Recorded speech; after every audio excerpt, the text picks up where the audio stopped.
Every examination of the heart begins by inspecting the thorax. Thoracic asymmetries must be noted. The chest may sometimes show a bulge over the heart, which indicates cardiomegaly.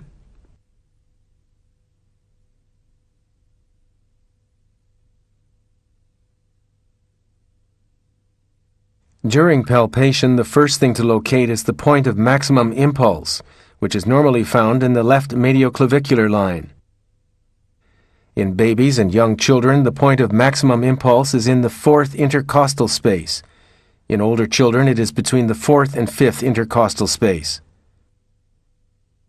During palpation, assess if the maximum impulse is raised or widened or too far to the left. These findings would indicate left ventricular hypertrophy. A raise on the lower left sternal border may indicate right ventricular hyperactivity and hypertrophy. Sometimes a palpable cardiac thrill indicates circulatory pathology. The thrill should also be sought in the suprasternal notch.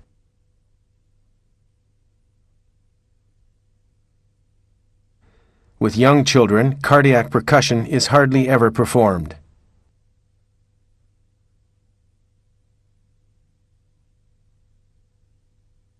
The heart is auscultated in the following order: second, right and left intercostal space; third, left intercostal space, Erb's point; fourth, left intercostal space, lower left sternum border, as well as over the heart apex, and in special cases, the fourth right intercostal space.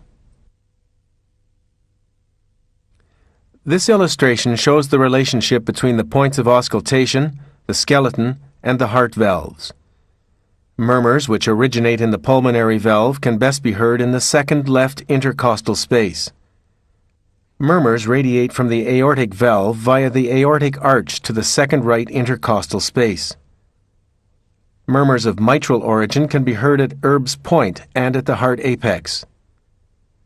A ventricular septal defect can be heard best at the lower left sternum border and at Erb's point. Murmurs which originate at the tricuspid valve radiate parasternally to the lower right sternal border.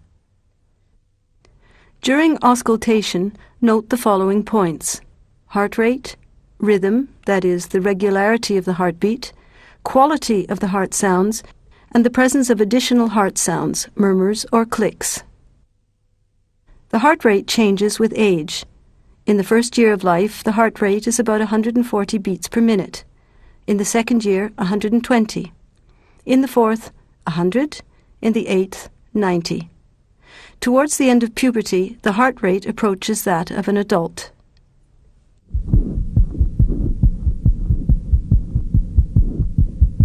When listening to heart sounds, we note their intensity, possible splitting,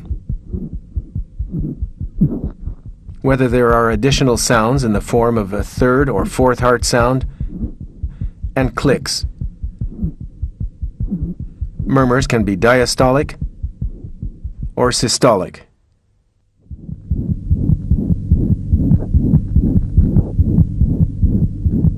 Can you hear this holosystolic murmur?